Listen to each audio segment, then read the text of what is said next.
सब भक्त मैराथन कर रहे हो? सब आज भी करोगे? आज क्रिसमस है।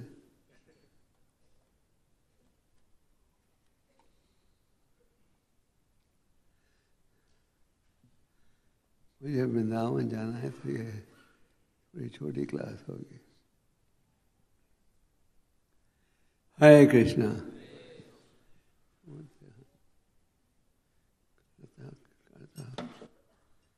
करता है।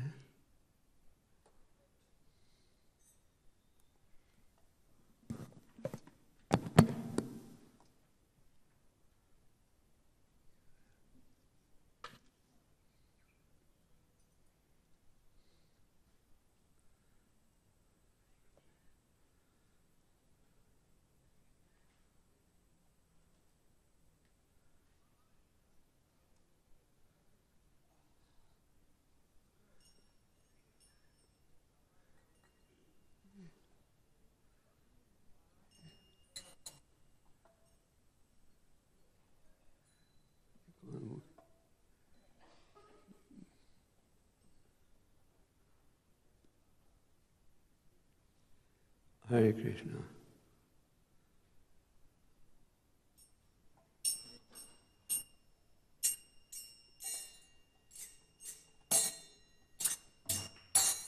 जय राधा माधव कुंज बिहार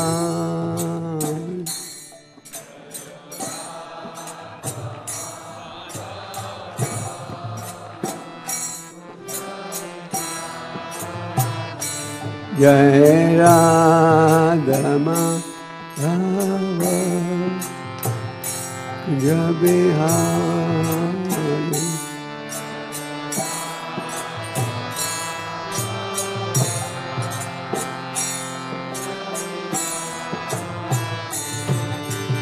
गोपी जाना वाला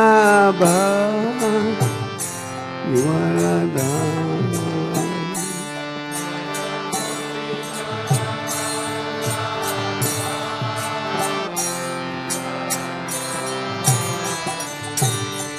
गोपी जाना वाला वरदान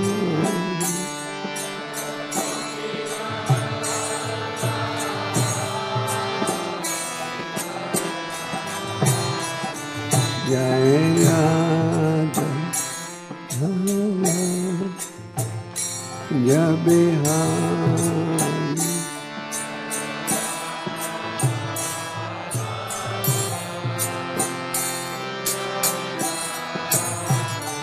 जय राधा जय बिहार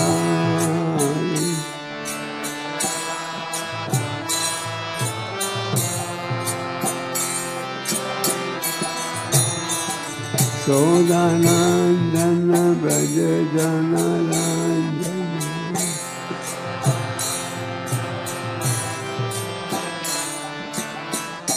सोदानंदन ब्रज जन रंजन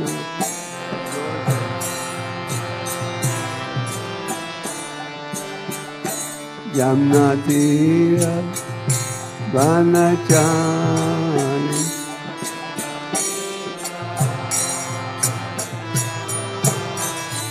यमुना तीर वनचारी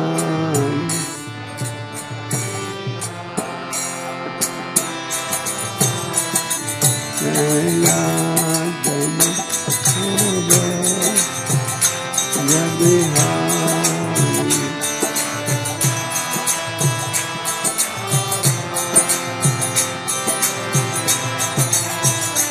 जय राधा माधव जय बिहारी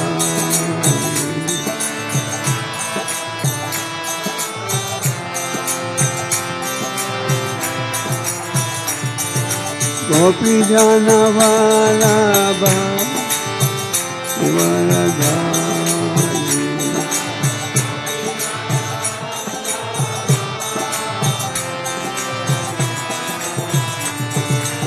गोपी जन वल्लभ वरधारी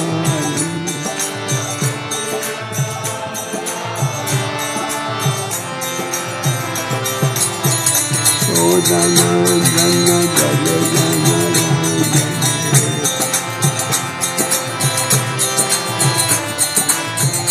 सौदानंदन भज जन रंजन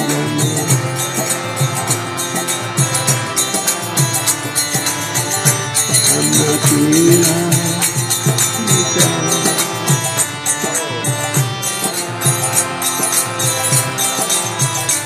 अन्नतीरा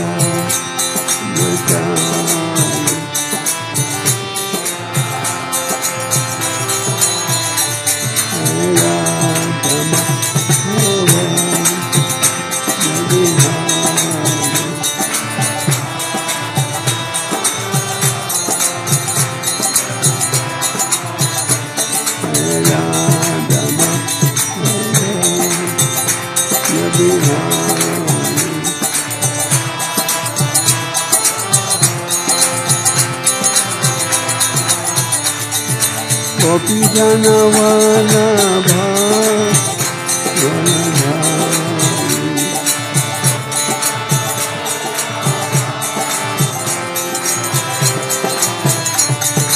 गोपी जन वल्लभ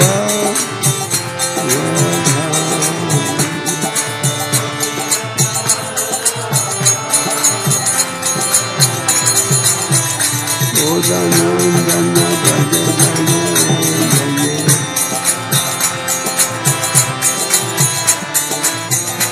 अन्नतीरा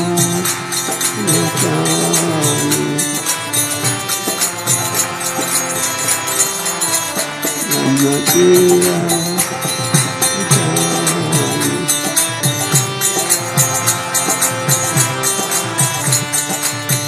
जय श्री कृष्ण चैतन्य प्रभु नित्यानंद श्री अद्वैत राधा शिवासदि गौर भक्तवृंद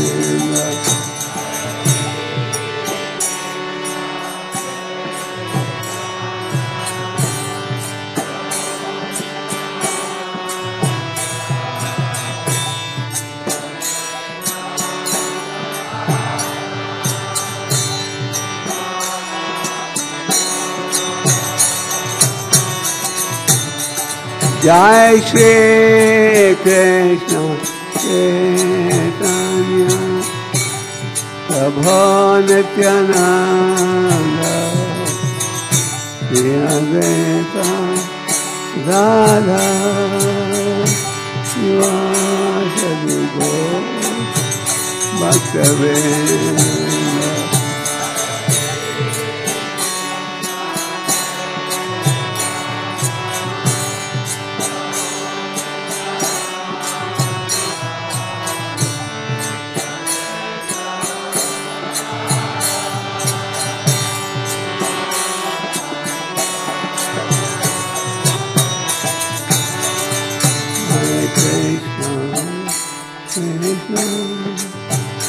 Krishna Krishna Hare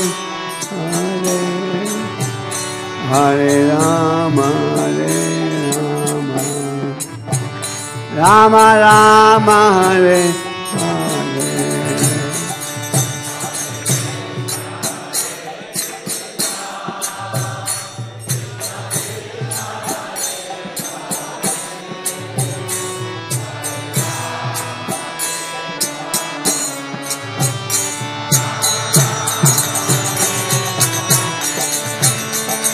Hare Krishna, Krishna, Krishna Krishna, Hare Hare, Hare Rama, Rama Rama, Hare Hare.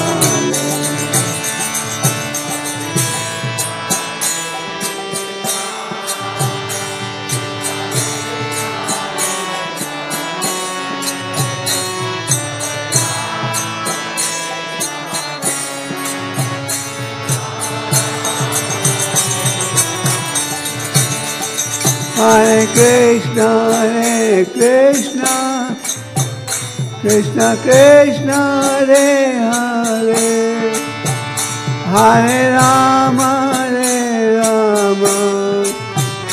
Rama Rama,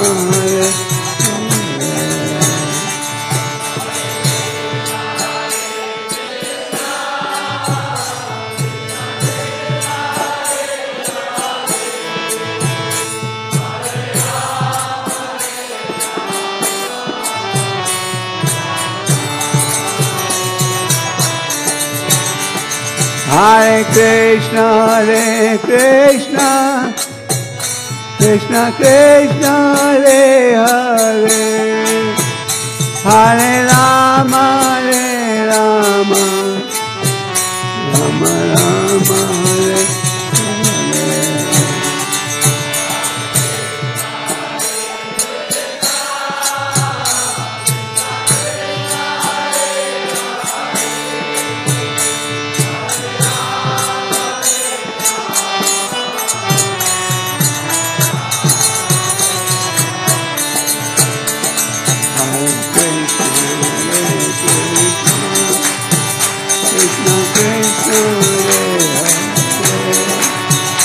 Hare Rama Rama, Hare Rama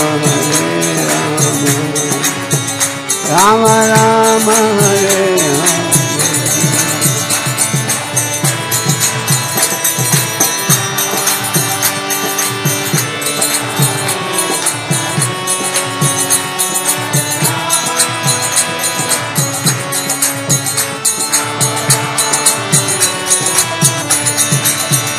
Hare Hare Krishna, Krishna Krishna, Hare Hare, Hare Rama, Rama Rama, Hare Hare.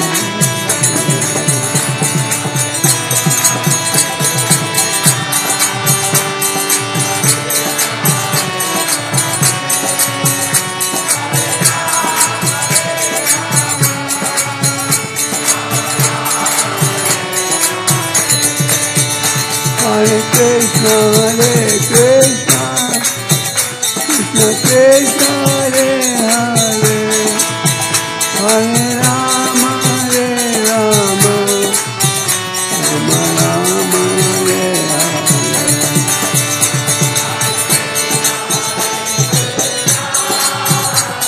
Rama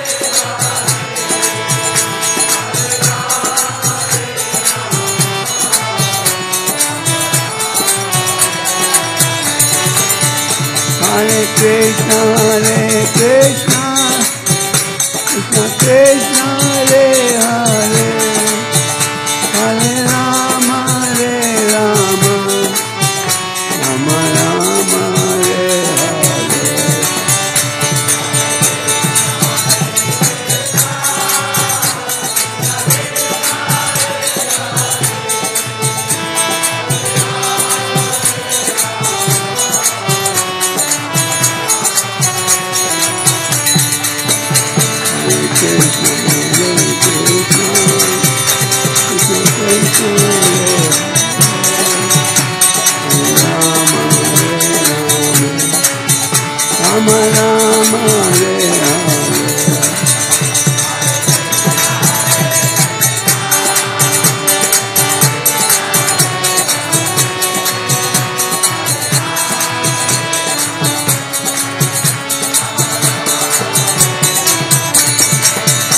Hare Krishna, Krishna Krishna, Hare Hare, Hare Rama, Rama Rama, Hare Hare.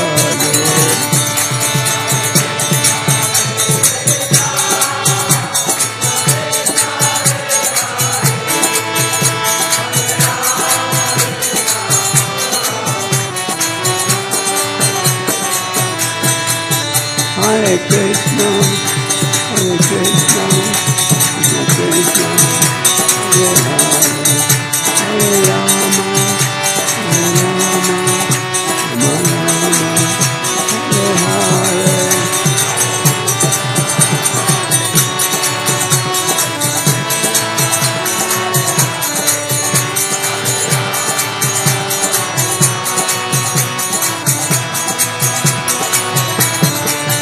Hare Krishna, Hare Krishna, Krishna Krishna, Hare Hare, Hare Rama, Hare Rama, Rama Rama, Hare Hare.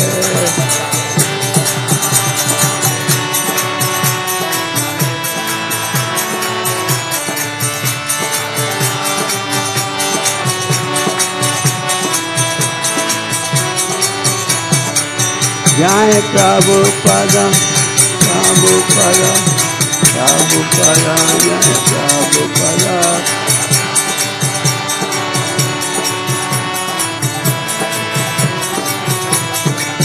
Jai Gauranitan, Gauranitan, Gauranitan, Jai Gauranitan.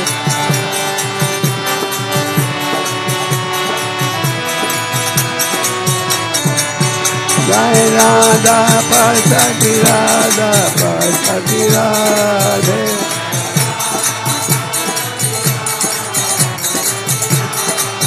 Jai Sita Ram Lakshmana Hanuman, Sita Ram Lakshmana Hanuman.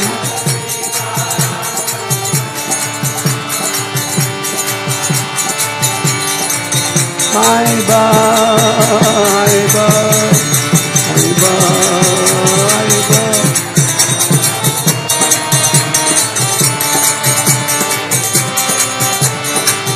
Hari Bol, Hari Bol, Hari Bol, Hari Bol.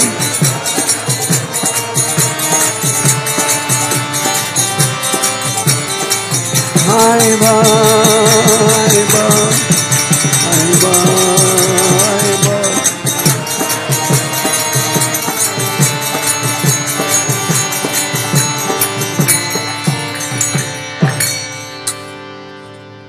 जय ओम विश्वपाल पवन दुआएंगे सर्वेश भक्तिदान स्वामी सतपापद महाराज की, श्री श्री गौणताय की, श्री श्री राधा पार्थ सादी ललिता विशाखा की, श्री श्री सीताराम लक्ष्मण हनुमान की, translational book distribution marathon की, संकीर्तन यज्ञ की. All glory to Samal Hori. All glory to Samal Hori. All glory to Samal Hori. All glory to Shri Guru Shri Gauranga.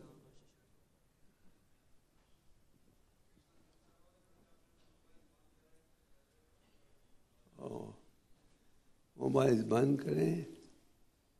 That's going to give them a heart attack.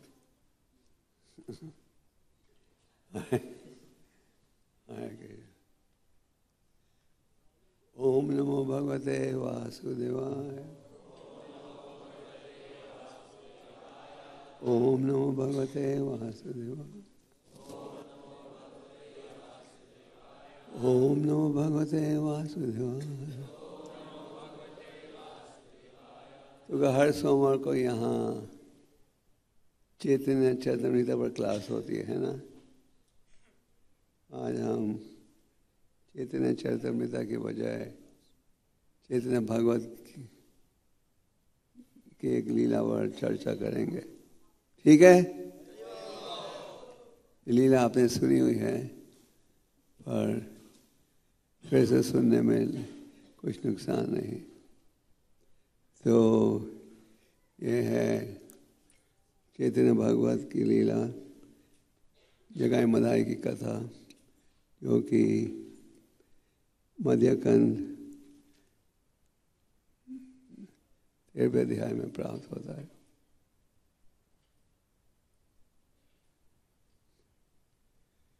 Krishna प्राण कृष्ण धन कृष्ण से ही जीवन, हे न कृष्ण बाले भाई हे का माना.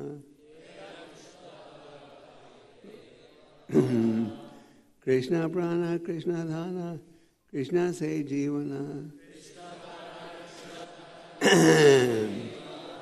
हे न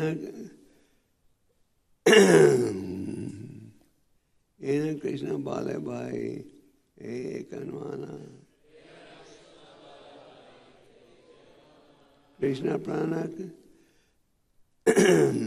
सॉरी कृष्ण प्राण कृष्ण दान कृष्ण से ही जीवन,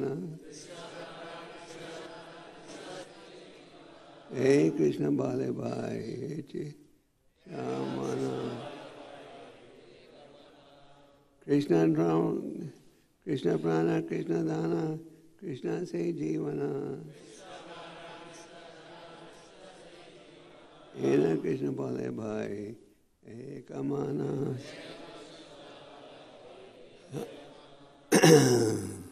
कृष्ण प्राण कृष्ण धन कृष्ण से जीवन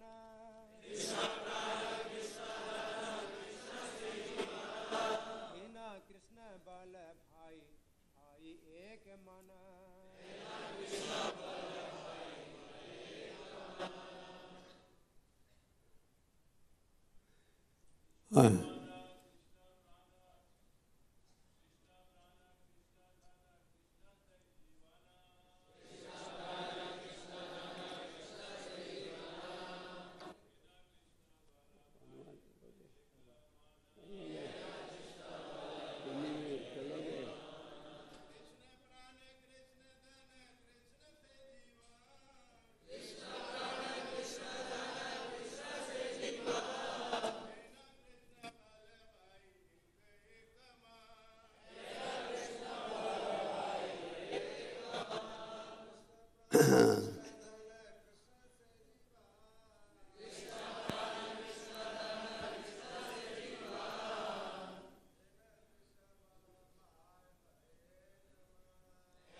माता जी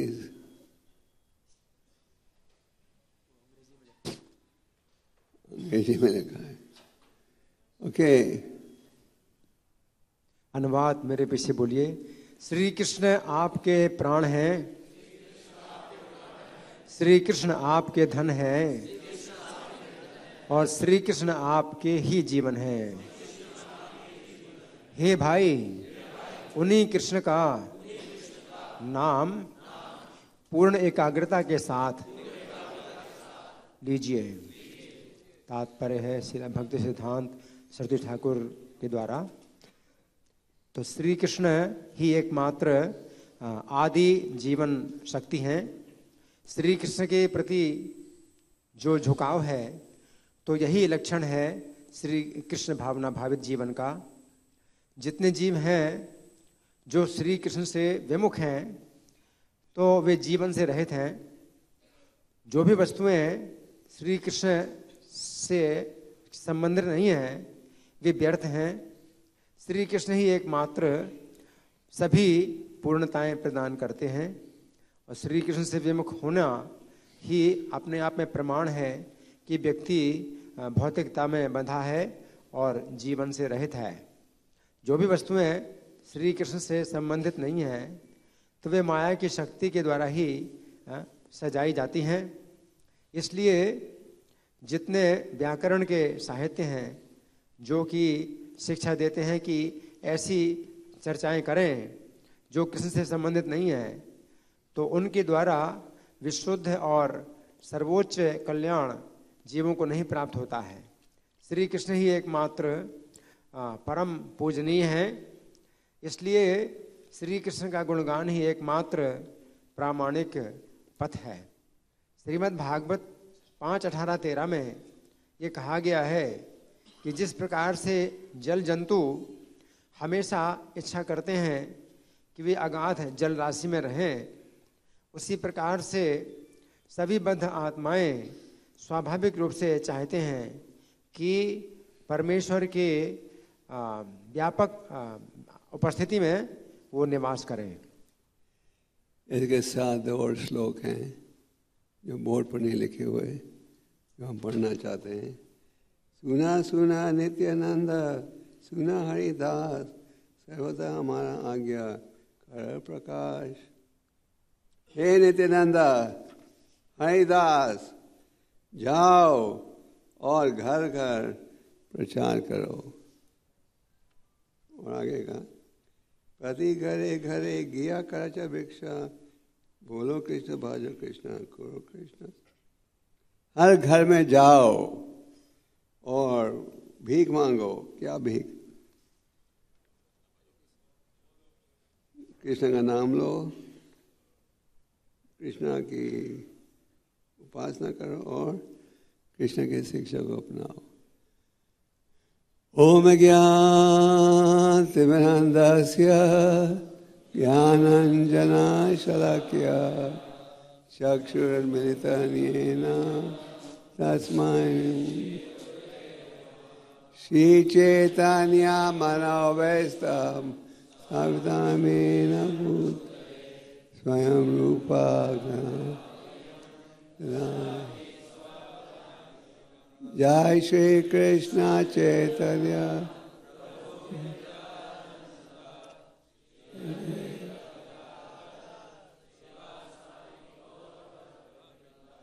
हरे कृष्ण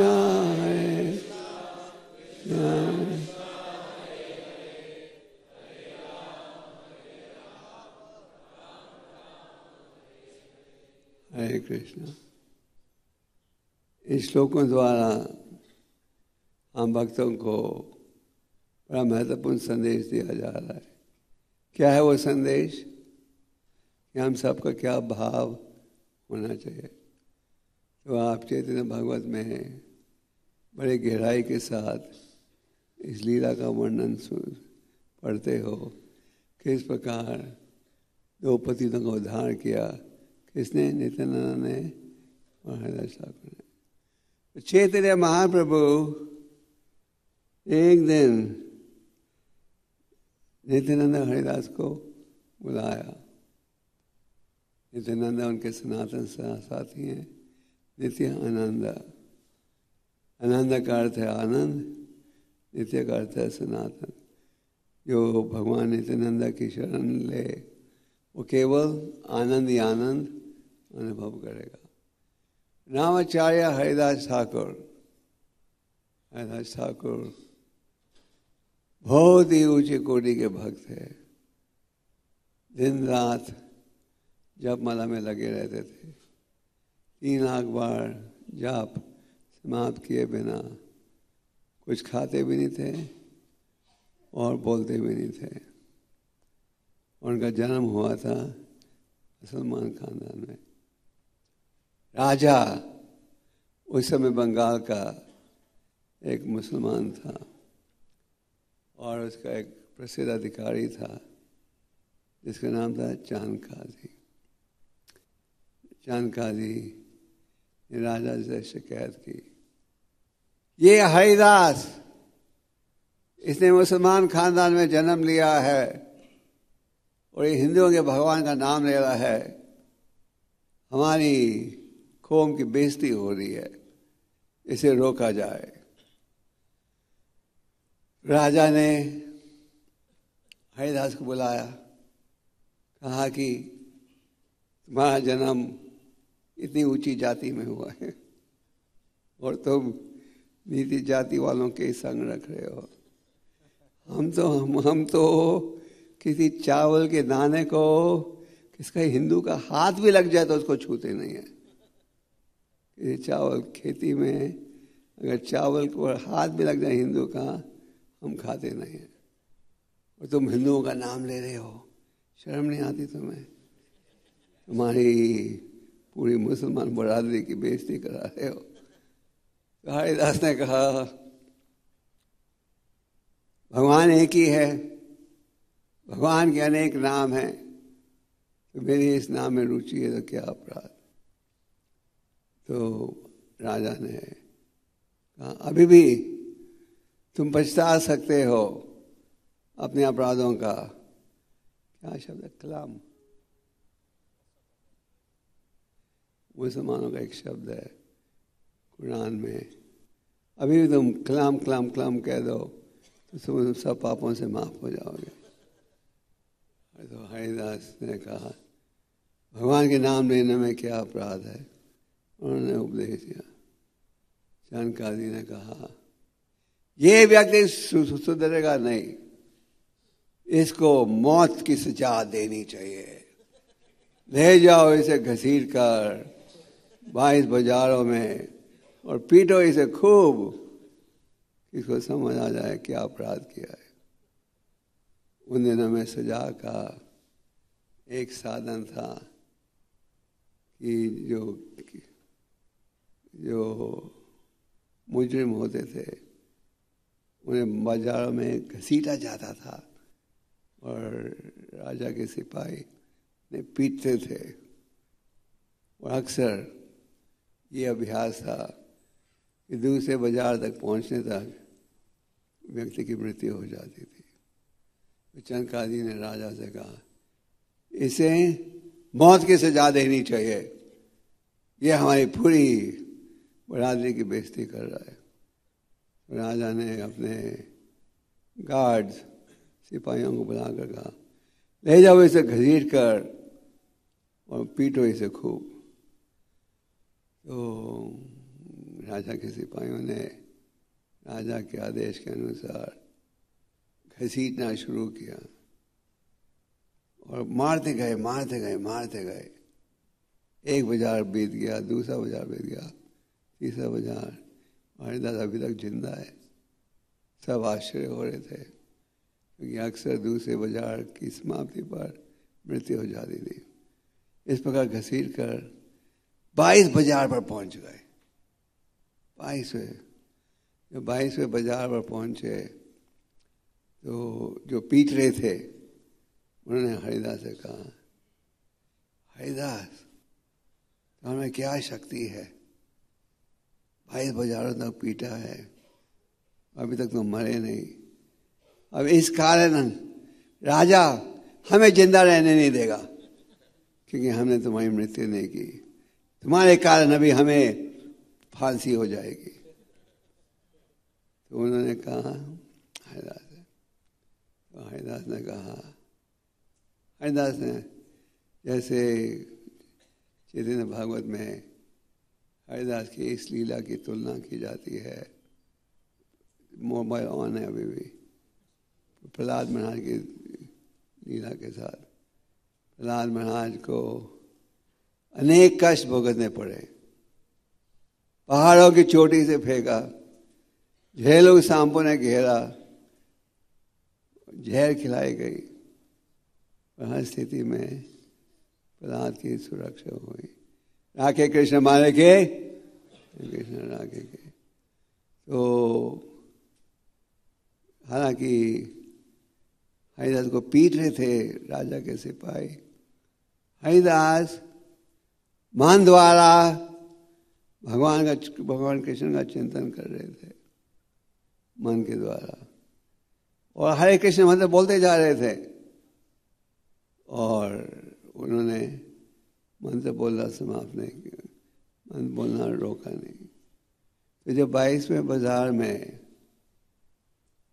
हरिदास ने सुना जो उन्हें पीट रहे हैं उनको चिंता है कि उन्हें सजा, मृत्यु की सजा मिलेगी अभी, क्योंकि वो सफल नहीं हुए हरिदास को मारने में। तो हरिदास के पास सारी योगिक शक्तियां थी। हरिदास ने सांस लेना बंद कर दिया और ऐसे लगा कि उनकी मृत्यु हो गई है, जैसे मरा हुआ व्यक्ति सांस लेना बंद कर देता है। जब सिपाहियों ने देखा हरिदास सांस नहीं ले रहा, बिल्कुल खुश हो गए, नाचने लगे। अब अंत में उसकी मृत्यु हो गई।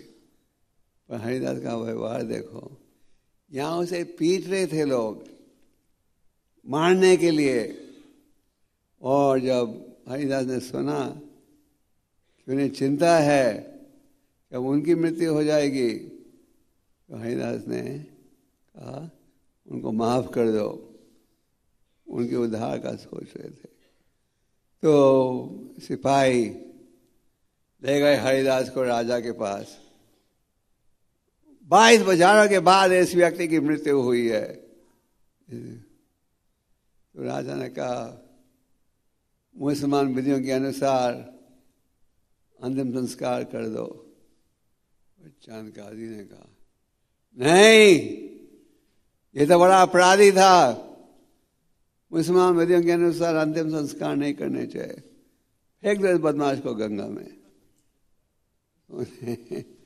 गंगा में फेंक दिया और गंगा में हरिदास का शरीर तैर रहा था तो होश में आ गए और सागर के पार जाकर हरिदास ने एक पेड़ के नीचे फिर से अपना भजन शुरू कर दिया। जब राजा को सूचना मिली, किसका मोबाइल चल रहा है, जब राजा को सूचना मिली यही हरिदास जिसे ये कहा गया था कि उनकी मृत्यु हो गई है, वो जीवित है, पेड़ के नीचे बैठकर जप कर रहा है, राजा आश्चर्य हो गया।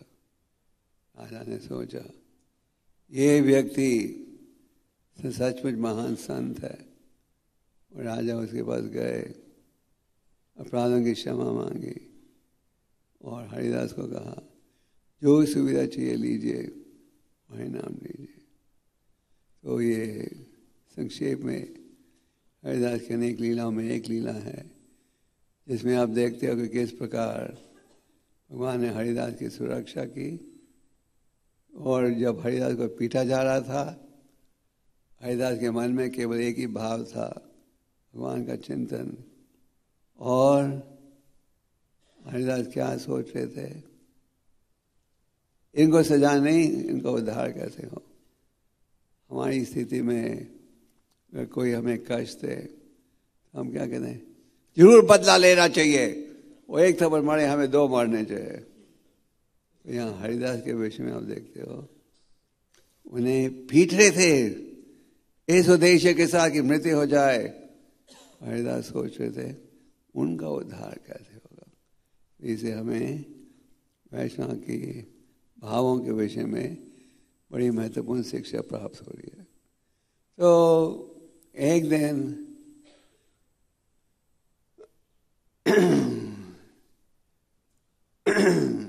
चैतन्य महाप्रभु ने भगवान नित्यानंद, जो कि भगवान के सनातन साथी हैं, कई बार कभी प्रकट होते हैं लक्ष्मण के रूप में, कभी प्रकट होते हैं बालराम के रूप में। तो उन्हें कहा जाओ घर घर और क्या कहो, घर घर जाकर ये उपदेश दो, कृष्ण का नाम लो, कृष्ण की उपासना करो और कृष्ण की शिक्षा को अपनाओ। तो कृष्ण की शिक्षा कहाँ प्राप्त होती है? आपके अखबारों में, हाँ, आपके बिलबोर्ड्स में। आप बिलबोर्ड देखते हो सड़कों पे, कृष्ण की शिक्षा कहाँ प्राप्त होती है? हाँ, तो ये जो भगवत गीता वेतन की सेवा आप कर रहे हो,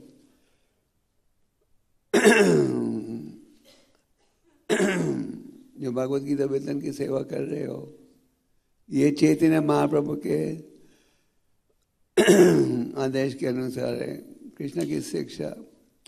तो अगर आज समाज में किसी चीज की कमी है, जैसे हमारे परम गुरु कहते थे, वो है कृष्ण शिक्षा की। समाज में अनेक परेशानी हैं, क्लेश है, तनाव है, चिंता है। इन सब का मूल कारण क्या है? हम कृष्ण की शिक्षा से दूर जा रहे हैं। इसलिए प्रहलाद महाराज का उपदेश था, खो महाराज शर प्राज्ञ, 5 साल की आयु से कृष्ण की शिक्षा को अध्ययन करना आरंभ कर देना चाहिए। इसलिए माता पिता का भी कर्तव्य बनता है कि छोटी आयु से ही बच्चों को आध्यात्मिक ज्ञान दिया जाए। आगे चैतन्य महाप्रभु ने कहा, इसके अलावा और कुछ काम मत करो।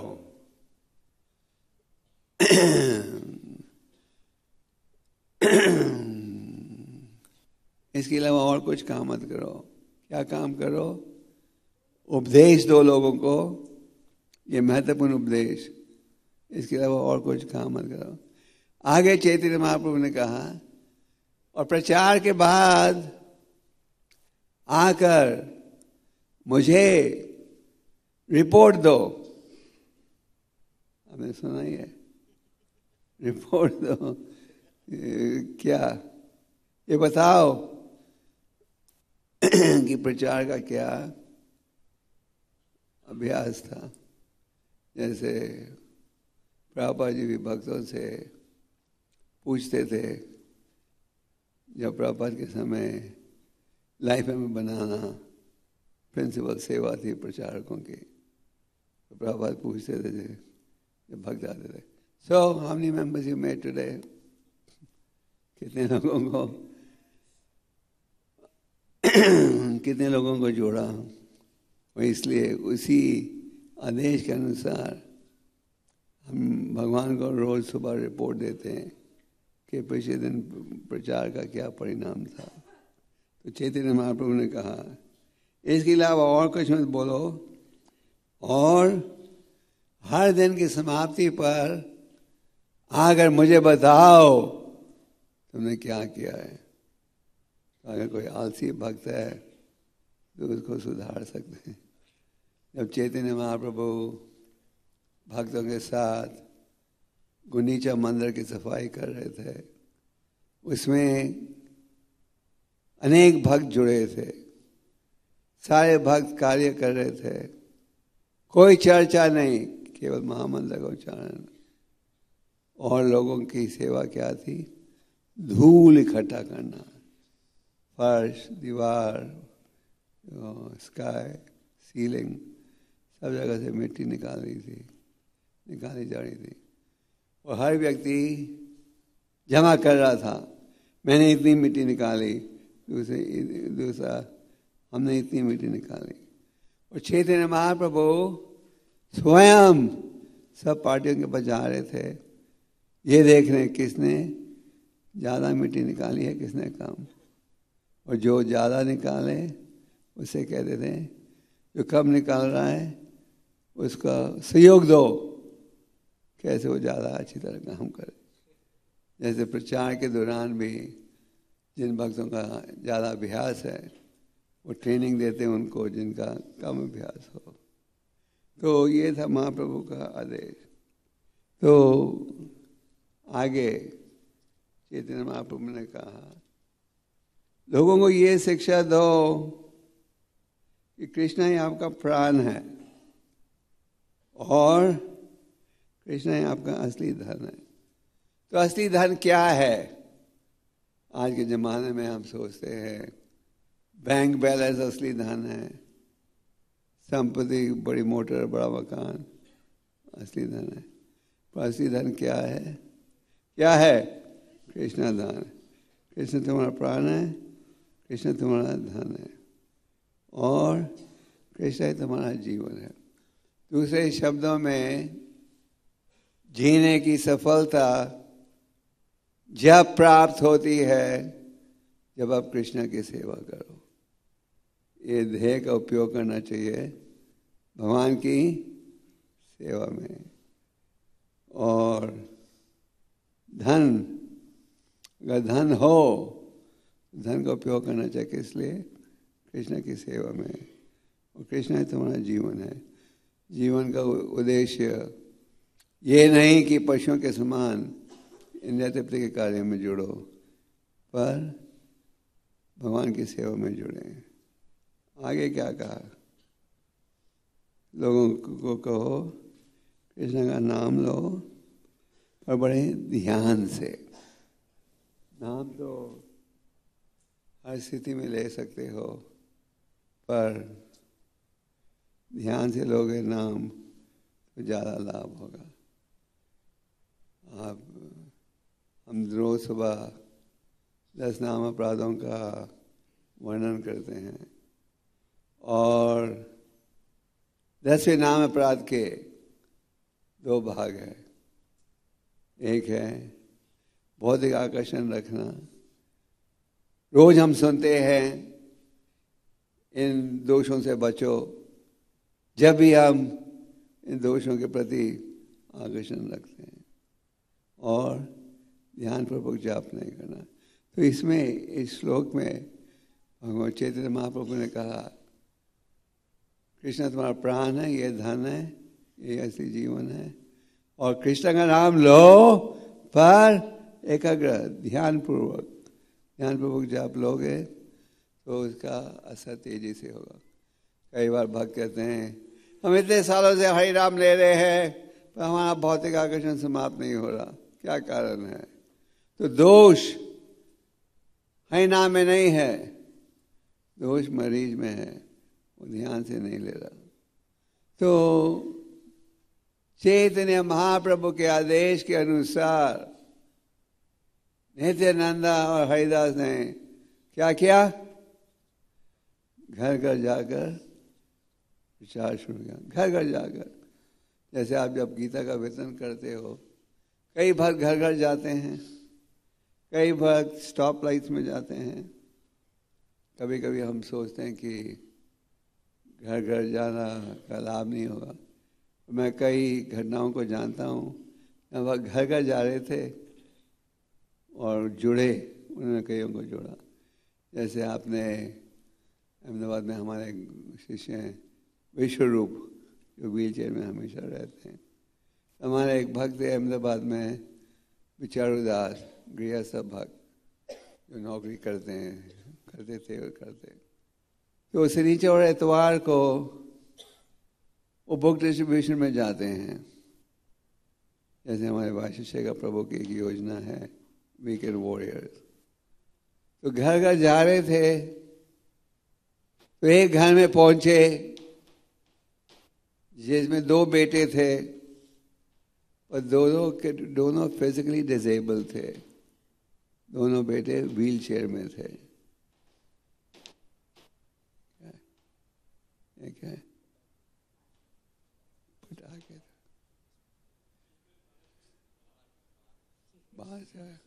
तो घर घर जा रहे थे और एक घर में पहुंचे जहां के 2 हैंडीकैप बच्चे थे। उनका कोई संबंध नहीं था इस्कॉन के साथ, कोई संबंध नहीं था इस्कॉन के साथ। उनके पिता ने एक भगवत गीता ले ली और उन्होंने पिता को निमंत्रण दिया बच्चों को मंदिर लेके आने के लिए।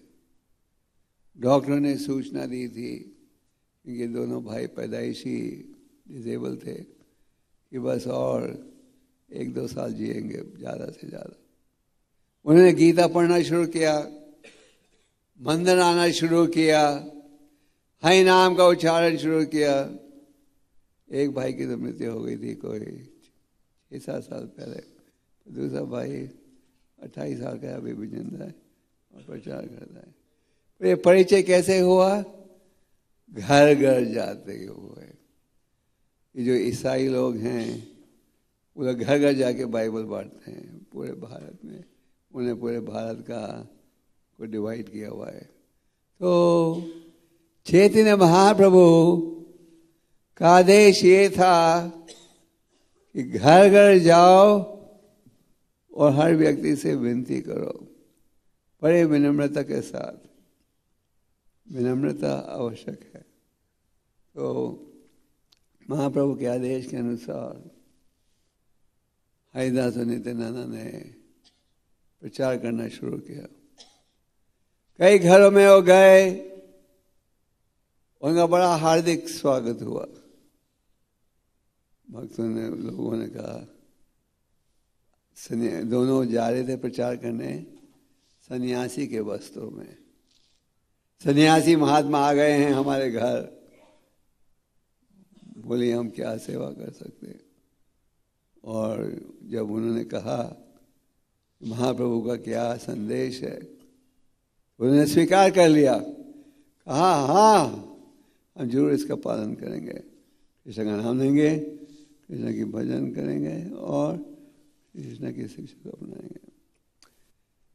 कई घरों में गए, उनकी बेइज्जती भी हुई। लोगों ने कहा निमाई पंडित तो पागल है, और इन प्रतिनिधियों को भेज दिया हमें पागल बनाने के लिए। जब भगवान चैतन्य महाप्रभु ने अपना संकीर्तन आंदोलन आरंभ किया तो कईयों ने उसका विरोध किया।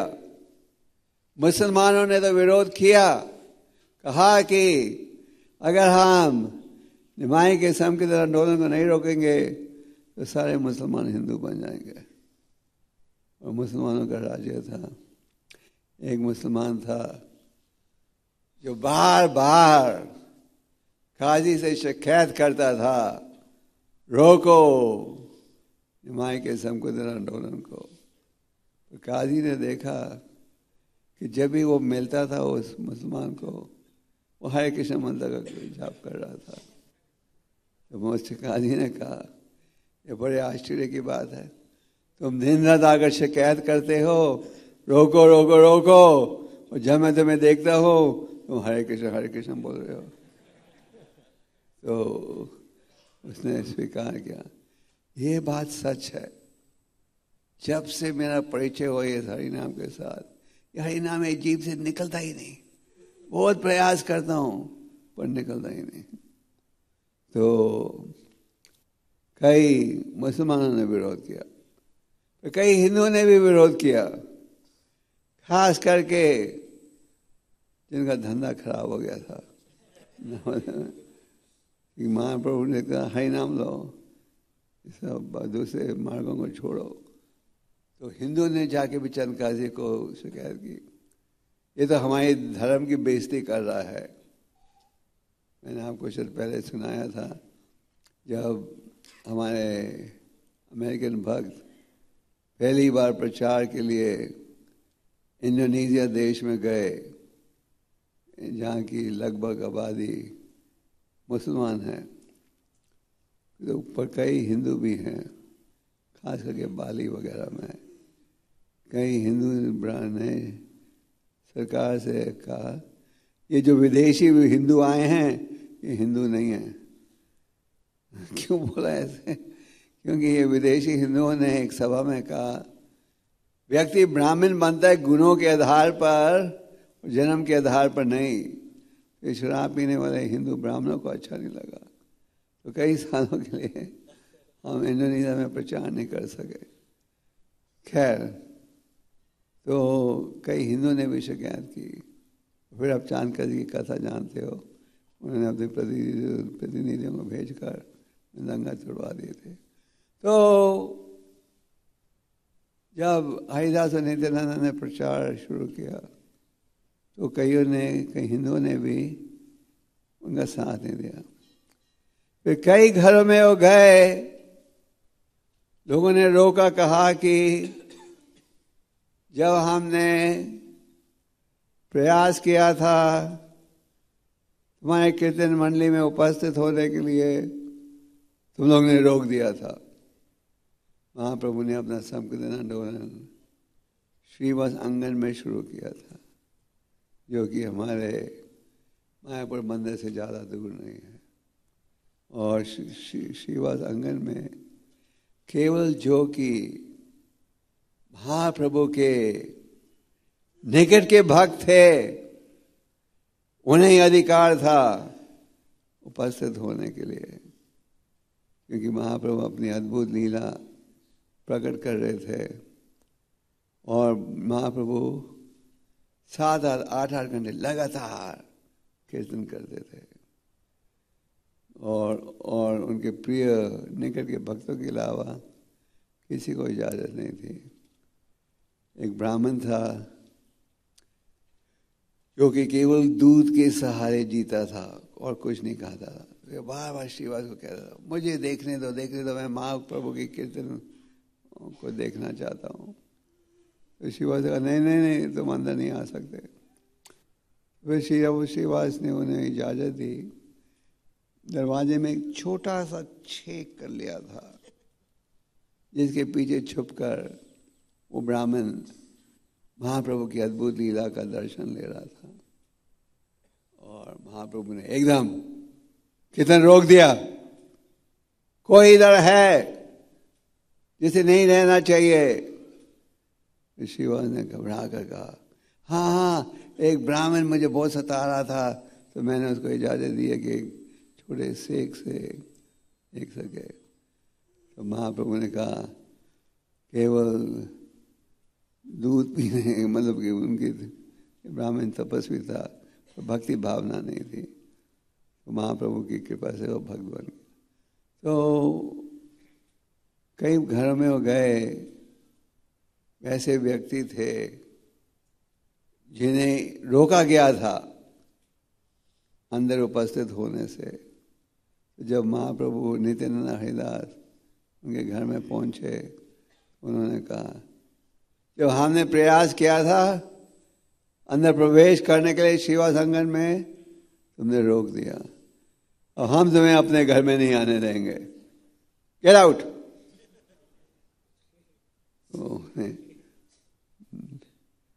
कई घर में गए, लोगों ने कहा ये तो चोरों के प्रतिनिधि हैं, देखने आए हैं क्या है हमारे घर में, फिर आएंगे लूटने के लिए। तो अगर आप ध्यान से देखो, आप आज के वातावरण में जो प्रचार करते हैं, आपका भी अभ्यास इसी प्रकार का है, नहीं? हाँ या ना? कोई खास 500 साल में वातावरण बदला नहीं है।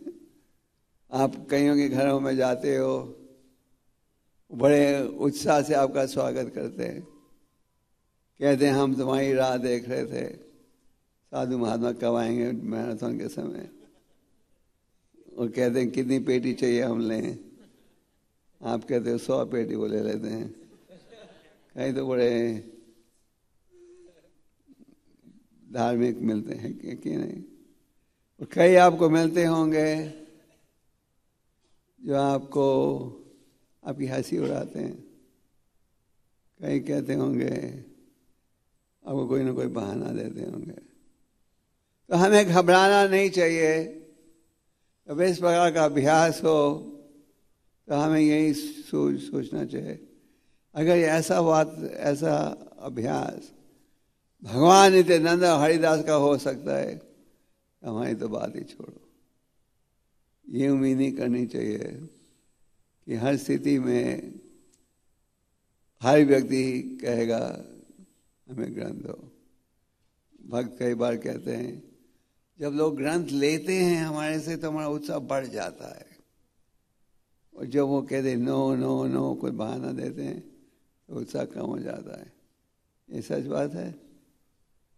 सच है झूठ है? एक समय प्रभुपाद जी के एक भक्त थे, गुरु कृपा प्रभु, तो उन्होंने प्रभुपाद जी से कहा जब हम ग्रंथों के वेतन की सेवा करने जाते हैं तो बहुत चिंता होती है। क्या चिंता? क्या चिंता? कोई लेगा या नहीं लेगा, क्या कहें कि वो ले ले, कितने मिठास से हम बोलें, कितना मस्का पॉलिश करें। तो आपके मन में एक प्रकार की चिंता रहती है वो किताब लेगा कि नहीं लेगा, है ना? तो गुरु कृपा प्रभु ने पूछा प्रभु से कि हम बड़े चिंता में होते हैं जब हम बुक डिस्ट्रीब्यूशन में जाते हैं कि पता नहीं लोग लेंगे नहीं लेंगे। तो प्रभुपाद ने कहा mother Yashoda, she was always in anxiety also, है ना? मदर यशोदा माता की क्या चिंता रहती थी, मेरे बेटे को कुछ हो नहीं जाए। अनेक असुरों ने प्रयास किया था भगवान का वध करने के लिए, और सारे ब्रजवासी हैरान थे, ओहो उनकी सुरक्षा हो जाती है। कईयों ने सोचा कि नारायण की खास कृपा है इन पर, कईयों ने सोचा ये देवता हैं। अब यशोदा माता, उन्हें सदा ये चिंता रहती थी कि भगवान की सुरक्षा की चिंता। तो उसी प्रकार प्रभुपाद ने कहा जब आप प्रचार में जाते हो और ये चिंता रहती है कि कोई ग्रंथ लेगा ही नहीं या नहीं, तो ये चिंता है यशोदा माता की चिंता के बराबर। ये बहुत ऊंची चिंता है। नहीं तो हमें चिंता रहती है अपने स्वार्थ की, अपने आदर की, अपनी सुविधाओं की, है ना।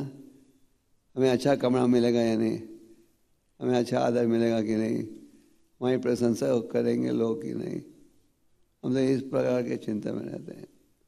तो यशोदा माता की चिंता थी कृष्णा की सुरक्षा, कृष्णा का स्वार्थ, है कि नहीं।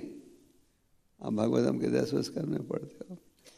तो प्रभुपाद ने कहा ये जो भक्तों की चिंता रहती है कि लोग ग्रंथ लें या नहीं, ये यशोदा माता की चिंता के समान है। तो ये चिंता क्या है, आध्यात्मिक उन्नति के लिए अच्छी है। और तो हम जब प्रचार के कार्य में जुड़ते हैं तो चिंता रहती है अनेक प्रकार की, कोई हमारा अपमान करेगा या नहीं, कोई बात करेगा या नहीं, घंटी मारते हो कोई खोलेगा दरवाजा या नहीं। ये चिंता यशोदा माता की चिंता के बराबर है। तो ये चिंता, इस प्रकार की चिंता रखनी चाहिए, भगवान का संदेश आगे पहुंच रहा है कि नहीं, भगवान के मंदिर की सुरक्षा हो रही है कि नहीं, इस प्रकार की चिंता हमें रखनी चाहिए। ये जो ग्रंथों के मैराथन की सेवा है, एक रूप से देखा जाए ये सेवा 365 दिन की सेवा है। हम गिनते होंगे बस मैराथन के 15 दिन बच गए, 14 दिन बच गए, 13 दिन बच गए, 12 दिन बच गए, 10 दिन बच गए, फाइनली मैराथन इज ओवर। अब फिर से हम सोच सकते हैं, हम ऐसे सोचते होंगे कि मैराथन समाप्त हो जाएगा तो भारी बोझा जो हम उठा रहे हैं उसको से मुक्त हो जाएंगे, फिर 11 महीने बाद फिर चिंता करेंगे। कई भक्तों में ऐसा भाव होता है ना। तो हमारे ये भाव यशोदा माता की चिंता पूरे 12 महीने रहना चाहिए। ऐसे तो ये मैराथन 15 तारीख तक चलेगी, और असल में ये चिंता कि लोगों का उद्धार, हमारे शास्त्रों में अनेक स्थानों में इस विषय पर बल दिया जाता है। क्या सब भक्तों में सबसे प्रिय कौन है, मेरा प्रचार करता है, उससे ज्यादा प्रिय न कहे हुआ है ना, क्योंकि ये चिंता रहती है। तो हमें चिंता से आप बच नहीं सकते। आध्यात्मिक चिंता है, भौतिक चिंता है। अक्सर हम भौतिक चिंता के प्रभाव में रहते हैं, हमें रहना चाहिए आध्यात्मिक चिंता के भाव में। तो कई बार भक्त डरते हैं प्रचार के कार्य में जुड़ने से, कुछ पता नहीं कौन सुनेगा नहीं सुनेगा, पर हमें भगवान का चिंतन करते हुए इस कार्य में जुड़ना चाहिए। सब सेवा में ये सबसे उत्तम सेवा है, और इस सेवा का भाव पूरे साल होना चाहिए, ये नहीं कि साल में 6 हफ्ते। और अगर कठिन सेवा है तो भगवान क्या कहते हैं गीता में, कौन कहेगा, जो प्रयास करते हैं मुझे समझने के लिए, उनमें कुछ कमी भी हो तो मैं क्या करता हूँ, दूर कर देता हूँ। जैसे देखिए पापा जी जब अमेरिका गए थे, उन्होंने भक्तों को कहा ग्रंथों को बांटो। भक्त चिंता में थे। पहली बार इतिहास में किसी ने सड़कों में न्यूयॉर्क की, मॉस्को की वैदिक शास्त्रों को बांटा है। भारत में बांट रहे हो तो अलग बात है, पर न्यूयॉर्क की गलियों में बैक टू गॉडेड मैगजीन, जिसमें शुरू तो अंत तक भक्ति का ही संदेश है। तो प्रभुपाद जी अमेरिका गए, उनके साथ उनके पास भगवद गीता की मैन्युस्क्रिप्ट थी। तो प्रभुपाद ने भक्तों को कहा गेट दिस मैन्युस्क्रिप्ट पब्लिश्ड। तो भक्त खास करके ब्रह्मानंद और रे रामा कई पब्लिशर्स के पास गए न्यूयॉर्क में, this is manuscript by a leading sadhu, लोगों को मैन्युस्क्रिप्ट दिखाई, तो वहाँ के एडिटर्स ने मैन्युस्क्रिप्ट देखी, हर पेज में कृष्णा कृष्णा कृष्णा, भक्ति भक्ति भक्ति। उन्होंने कहा ये ग्रंथ तो कोई नहीं खरीदेगा, हम नहीं छापने को तैयार। सब ने इनकार कर दिया, कहा कि बहुत ज़्यादा एम्फेसिस है भक्ति भक्ति के ऊपर। तो प्रभु जी ने अमेरिका में प्रचार शुरू किया। कई स्वामी जो गए थे धन कमाने, प्रभुपाद को मिलने आए, कहने लगे स्वामी जी आप जो प्रचार करे कोई नहीं सुनेगा। प्रभु ने जब भी प्रयास किया। तो ये पहली बार है इतिहास में कि पश्चिम देशों में आपके इस्कॉन के भक्त बर्फ के मौसम में खड़े होकर ग्रंथों को बांट रहे हैं। 4-5 दिन पहले मुझे एक फ़ोन आया था, एक माता जी शिष्य है कजाकिस्तान में, कृष्ण नायक का। वो 25 या 30 साल से रोज जाती है बुक डिस्ट्रीब्यूशन के लिए, बीमार हो या ना बीमार हो, बर्फ हो या ना बर्फ हो। तो उसने उस दिन 180 बड़ी किताबें सड़क में बांटी थी। तो उसने फ़ोन किया मुझे, जब ये बड़ा स्कोर होती है तो फ़ोन कर दिया। I did Guruji, I did 186 books today। और चारों तरफ बर्फ थी। और एक और शिष्य ने मॉस्को में एक दिन में 110 बड़े ग्रंथ बांटे। तो पहली बार इतिहास में ये वैदिक ग्रंथ विदेश की सड़कों में बांटे जा रहे हैं। ये कैसे हो रहा है? भक्त सोचते हैं ये प्रभुपाद जी की इच्छा थी, हमारे आचार्यों की इच्छा है, तो इसे हमें पूरा करना ही है न किसी माने। बुद्धि लगाते हैं। और कई देशों में इतनी तकलीफ है कि पुलिस पकड़ लेती है। एक भारत में ये चिंता तो नहीं है, पुलिस भगा देगी पर जेल में नहीं डालेगी। विदेशों में कई देशों में नियम है, तो धार्मिक ग्रंथ नहीं बांट सकते।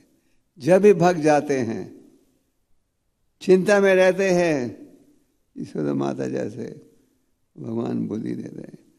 तो प्रचार के दौरान, भगवान की सेवा के दौरान चिंता रहेगी, उससे हमें घबराना नहीं चाहिए। जब एक समय प्रभुपाद का स्वास्थ्य कमजोर था, न्यूयॉर्क में प्रभुपाद एक शिष्य के साथ थे, तो भक्त कह रहे थे आप विश्राम कीजिए गीता नगरी जाकर। प्रभुपाद ने उनकी तरफ देखकर कहा, don't take away my privilege to struggle for Krishna. ये जो भगवान के लिए संघर्ष करना पड़ता है, शरीर से युद्ध, मन से युद्ध, ये प्रिविलेज क्या कहते हैं, ये कृपा अवसर, ये कृपा जो मुझे मिल रही है ये मत ले जाओ मेरे हाथ से। जब आप कठिन स्थिति में धैर्य धोकर जोड़ते हो भगवान की सेवा करने में, तो ये आपको खास कृपा प्राप्त हो रही है। ये खास कृपा केवल भाग्यशाली व्यक्तियों को प्राप्त होती है। अगर आप सोच रहे हो हमें तो आराम की सेवा चाहिए, मेहनत की सेवा मत दो, तो फिर कम कृपा मिलेगी। अगर आप एक कठिन सेवा लेते हो, कठिनाइयों का सामना करने को तैयार हो, संघर्ष करने को तैयार हो, फिर आपको क्या प्राप्त होगा? ज़्यादा कृपा प्राप्त होगी। तो जिस प्रकार चैतन्य महाप्रभु ने आदेश दिया, उसी आदेश के अनुसार श्रील प्रभुपाद भक्ति सिद्धांत जी ने अपने प्रतिनिधियों को आदेश दिया है, ग्रंथों को प्रकाशित करो और ग्रंथों को वितरण करो। तो हमने इन ग्रंथों का अध्ययन भी करना है और इन ग्रंथों का वितरण भी करना है। तो आप भक्तों के प्रयास से मेरे ख्याल से 2,60,000 कितनी किताबें चल, 2.5 लाख गीता लोगों के पास पहुंच गई है। पर 2.5 लाख का चंदा नहीं आया अभी तक। चंदा आ गया है 2.5 लाख, 2.5 लाख गीता। तो मैराथन शुरू होने से पहले मोहन रूप सब हनुमान दास इज हियर। हनुमान नहीं है? सब भक्त चिंता में थे, कहाँ जाएंगे, कैसे होगा। हर साल 4 लाख गीता हो जाती है, अभी कौन से नए आदमी के पास, सब चिंता में थे। नहीं तो आप लोगों ने प्रयास किया और 2.5 लाख हो गई। पर अभी हरि मोहम्मद बोलो, वो बोलना 2 हफ्ते बाद। अभी 1,70,000 गीता और बांटना है ना? कितना? 3,70,000 का कोटा है। 1.5 लाख गीता और बांटनी है। तो इसका अर्थ क्या कि अभी प्रयास करते जाना पड़ेगा। मैराथन खत्म नहीं हुआ। ऐसे तो मैराथन पूरे साल चलता है, पर ये है डबल मैराथन। सिंगल मैराथन सारा साल चलता है और ये है एक्स्ट्रा मैराथन, ये 15 दिन और चलेगा। तो सब प्रयास करते रहोगे। हाँ, महामंत्र सब करते रहेंगे। सब प्रयास करते रहोगे तो संभव है कि आप अपना 3-3.5 लाख गीता कर पाओगे। एक भक्त ने, मैं परसों पानीपत में था, तो किसी ने मेरे से पूछा, हम इतनी गीता बांटते हैं और उसी मात्रा में नए भक्त तो नहीं देखते, अब ये उम्मीद नहीं कर सकते 3.5 लाख गीता हमने बांटी है तो 3.5 लाख नए भक्त आ जाने चाहिए अगले महीने। कभी कभी हमारे मन में वैसा विचार है। इन ग्रंथों का प्रभाव कब पड़ेगा कुछ बोल नहीं सकते। अनेक उदाहरण हैं। किसने गीता प्राप्त की थी 5 साल पहले, 10 साल पहले, 10 साल गीता खोली भी नहीं, गीता खोली और जीवन का उदाहरण आरंभ हुआ। तो अगर भक्तों की संख्या बढ़ रही है तो इसका एक कारण है इन ग्रंथों का प्रभाव। और आपके दिल्ली शहर में ही श्री प्रभुपाद जी ने स्वयं प्रचार किया था, है ना? आपकी दिल्ली की सड़कों में प्रभुपाद पहले अपनी बैक टू ऑर्डर पत्रिका को छापते बांटते थे। फिर जब प्रभुपाद जी ने भागवतम को प्रकाशित किया प्रथम स्कंद में, तो स्वयं जाते थे लाइब्रेरीज में भागवतम सेट बांटने के लिए। तो आप भक्तों के ऊपर खास कृपा है कि आप उसी भूमि में प्रचार कर रहे हो जहाँ स्वयं प्रभुपाद ने किया।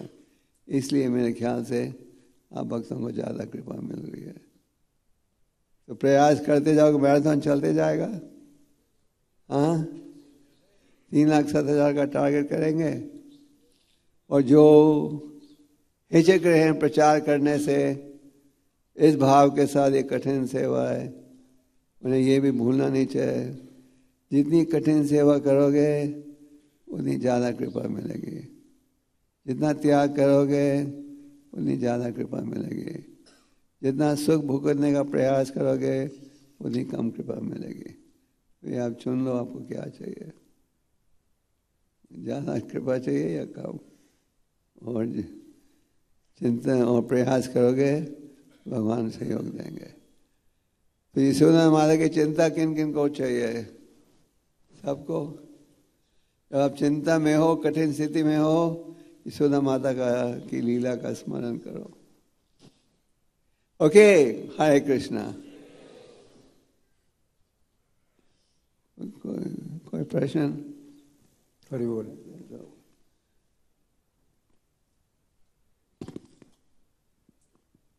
हरे कृष्ण महाराज। भाई ये क्वेश्चन था कि अगर हम स्पिरिचुअल लाइफ में सेल्फिश हो सकते हैं क्या?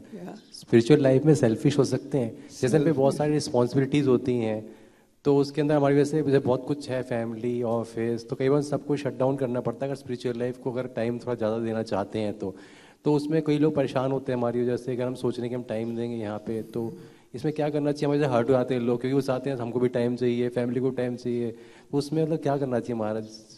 सॉरी, मैं समझा नहीं।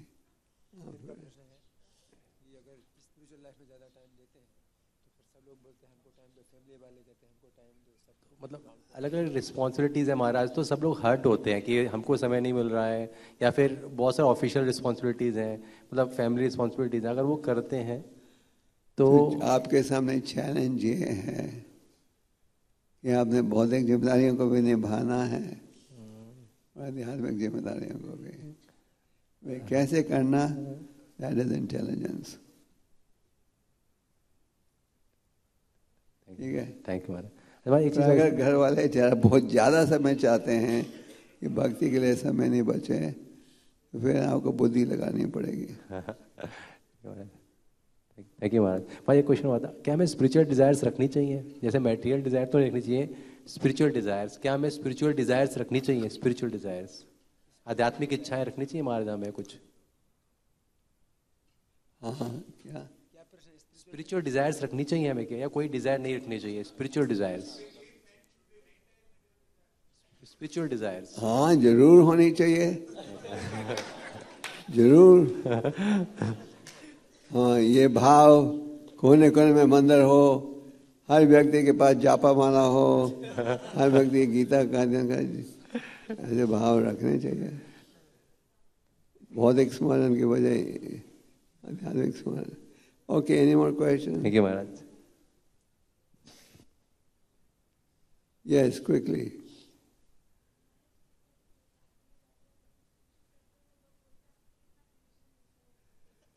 तो आप बोलो। नहीं, अच्छा प्रश्न है। लोग क्या अक्सर क्या कहते हैं, हमारे पास गीता है, पिछले साल की भी बची हुई हैं, तो अभी हम और नहीं लेना चाहते। आप उनको कह सकते हो और बांट सकते हो दूसरों को। अगर आपको बांटने में तकलीफ है तो हम सहयोग दे सकते हैं। हमारे पास तो करोड़ों लोग लाइन में खड़े हैं गीता के लिए। स्कूलों में बांट सकते हैं, कॉलेज में। फिर लोग कहेंगे तुम्हें कितनी कमीशन मिलती है? बोलो हमें बहुत ऊंची कमीशन मिल रही है, और आप हमें भगवान की कृपा प्राप्त हो रही है, और ये कृपा आपको भी मिल सकता है अगर आप गीता लोगे, है ना? फिर आप लोगों को बोलो ये कृपा आपको भी मिल सकती है। फिर लोग कहेंगे तुम्हारी कीमत बहुत बढ़ गई है। कहते हैं लोग कीमत बढ़ गई, अब कहना ये जीएसटी की कृपा है। जीएसटी बढ़ गया है तो हमें भी, है ना? फिर लोग कहेंगे, कई लोग कहते हैं हम गीता घर में रखेंगे तो युद्ध हो जाएगा घर में। ऐसे भी लोग कहते हैं। आप उन्हें कहना है युद्ध हो रहा है गीता के बगैर, गीता रखोगे तो शांति आ जाएगी। लोग कई बहाने देंगे, तो क्योंकि वो खरीदना नहीं चाहते तो कई प्रकार के बहाने देंगे। ओके, हरे कृष्णा।